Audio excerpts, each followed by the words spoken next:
lugar ng Barangay Fatima nakatira ang pamilyang Santos na kakalipat lamang nitong nakaraang buwan. Sa pagkainan, masayang nagsasalo ang pamilya kasama ang kanilang nag-iisang anak na babae na si Elle. Habang kumakain, kinamusta ni Ginang Mila si Elle sa kanyang bagong paaralan. Elle, iha, kamusta naman ang iyong pag-aaral? Nagustuhan mo ba ang paaralang iyong napasukan? Bigla namang umiti si Elle at sabay sabing, Opo, Inang. Ang saya po sa loob ng paaralan.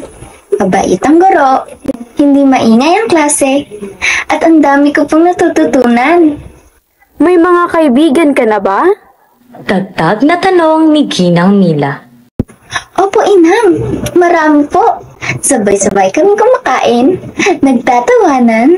Minsan, pag walang klase, tumatambay kami sa ilalim ng mga puno at nagbabasa ng mga libro. Masiyahing tugon ni Elle. Mabuti naman. Sila ba ang iyong kasama tuwing uwian? Opo, Inang. Hindi nga po nila ako iniiwan. Sabay-sabay din kaming tumatawid sa kalsada at hawak kamay na naglalakad. Lubos na nasiyahan ang mag-asawang Jose at Mila dahil naging masaya si Elle sa bago nitong kapaligiran. Araw ng pasukan, pumasok ng maaga si Elle sa kanilang paaralan. Habang binubuksan niya ang pinto, push! Isang balding tubig ang pumuhos sa kanyang ulo at katawan. Kawawang Aita, kawawang Aita. Rinig na rinig ni Elle ang tawanan ng kanyang mga kaklase. Wala siyang nagawa kundi ang pumunta ng banyo, magbihis, at pumasok na parang walang nangyari. Habang nasa klase, tahimik na nakikinig si Elle sa kanyang guro, kahit na parang wala siyang naiintindihan dito. Siya'y tinawag at ipinabasa ang nakasulat sa pisara.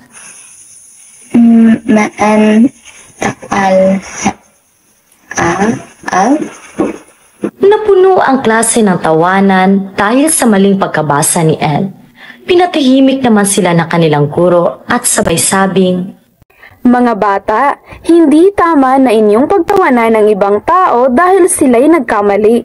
Ito ay may napakalaking epekto sa kanilang sarili, lalo na sa kanilang mental na kalusugan. Kung kaya't, tigilan na ninyo ang inyong masamang ginagawa dahil hindi biro ang makaranas ng depresyon o anxiety. Nararapat lamang na ating pangalagaan hindi lang ang ating puso, kundi pati na rin ang ating mga isipan. Naiintindihan ba? Sabay na sumagot ng opo ang lahat. Ngumiti ang guro kay Elle at nagpatuloy sa kanyang talakayan tungkol sa mental health. Kring! Kring! Oras na ng pananghalian kung kaya't ang lahat ay pumunta sa kantina at bumili ng kanilang makakain. Pagkatapos bumili ni Elle, wala ni isa sa kanyang mga kaklase ang gustong magpaupo sa kanya. Bulungan dito, bulungan doon. Walang nagawa si Elle kundi ang pumunta sa ilalim ng puno at doon kumain. Rinig na rinig niya ang tawanan at kasiyahan ng kanyang mga kaklase habang siya'y nag-iisa. Pagkatapos ng pananghalian ay bumalik ang lahat sa kanilang klase. Nagkaroon ng pangkatang gawain kung saan sila'y pupunta sa silid-aklatan at maghahanap ng mga kahulugan sa salitang ibinigay ng kanilang guro. Solong pumunta sa silid-aklatan si Elle. Mag-isa siyang naghanap ng mga kahulugan dahil ni isa sa kanyang mga kaklase ay ayaw at nandidiring makihalubilo sa kanya. Pagkatapos ng klaseng iyon ay uwian na. Ngunit sa kasamaang palad ay biglang bumuhos ang napakalakas na ulan. Walang dalang payong si Elle kung kaya't wala siyang nagawa kundi tawirin ang kalsada. Para siyang basang sisiw na naglakad at umiyak sa ilalim ng napakalakas na ulan pauwi sa kanilang bahay. Basang-basa, puno ng luha at hindi na mawari ang kasuotan ni Elle nang pumasok siya sa kanilang bahay. Gulat na gulat ang mag-asawang Santos sa kalagayan ng kanilang anak. Anong nangyari sa iyo, El? Nag-aalalang tanong ni Ginang Mila.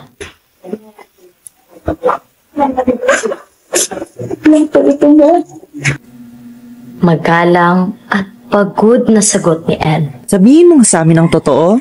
Ano ba talaga nangyari sa iyo? May otoridad na sabi ni Ginoong Jose. Totoo?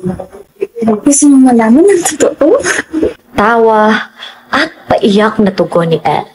Gulat na gulat ang mag-asawa sa nangyayari sa kanilang anak. Sinungaling ako. Lahat ng sinabi ko ay hindi totoo. Ang totoo ay hindi ako masaya sa loob ng paaralan. Oo, mabait ang guro.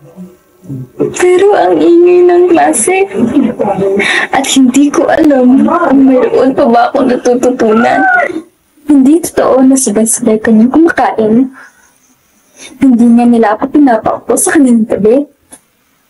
Hindi totoo na tumatambay kami sa ilalim ng puno at nagtapos ng libro. Dahil sa katunayan, nasa ilalim ako ng puno. Kumakain. Hindi komportable. Nilalamgan at nilalamo. Hindi na totoo na hindi nila ako iniiwan. Hindi totoo na sabay-sabay kaming tumatawid sa kalsada at magkahawak kamay na naglalakad. Dahil ang totoo, ako lang nagsa. Walang kasama kung saan ako napunta. Alam mo ba kung bakit? Dahil nagtitira sila sa akin. Bakit ba kasi ako maitim na kulit ang buko? Bakit ay iba ang ating kultura at ang iniwala sa kanila? Bakit ba kasi tayo mga Aita? Pasigaw at paiyak na tugon ni El sabay takbo sa kanyang kwarto. Ilang araw nang hindi pumapasok si El sa kanilang paaralan. Dito napagtanto ng mag-asawang Aita na siya ay nakaranas ng depresyon at kinakailangan ng agarang suporta at gabay mula sa eksperto. Pinarating din ng mag-asawa ang sitwasyon ni El sa kanyang guro. Mga bata, nais kong ibalita sa inyo na pansamantala munang hindi papasok si El sa klase dahil sa depresyong nararanasan niya ngayon. Malungkot at naiiyak na sabi ng kanilang guro. Napagtanto ng mga kaklase ni El na mali ang kanilang ginawang pag-iwas sa kanya dahil sa siya'y itim at kulot ang buhok. Nabatid din nila na hindi biro ang magkaroon ng depresyon at ito'y isang bagay na hindi dapat ipagsawalang bahala lamang. Ang sumunod na mga araw ay bumisita ang mga kaklase ni El sa kanilang bahay kasama ang kanilang guro. Dito, nakita nila si El na nakaupo, tahimik, tulala at nakatanaw sa malayo. Naluluha at sobrang nalungkot ang mga kaklase ni El sa kanyang sitwasyon. Sising-sisi sila sa kanilang nagawa at humingi ng tawad kay El kahit na sa tingin nila hindi sila pinapansin at naririnig nito. Dahil sa nangyari kay El, nagbago at naging mabuting mga bata ang kanyang mga kaklase. Nakilahok sila sa iba't ibang programa patungkol sa mental health awareness dahil nais nila na tulungan ang mga kagaya ni El.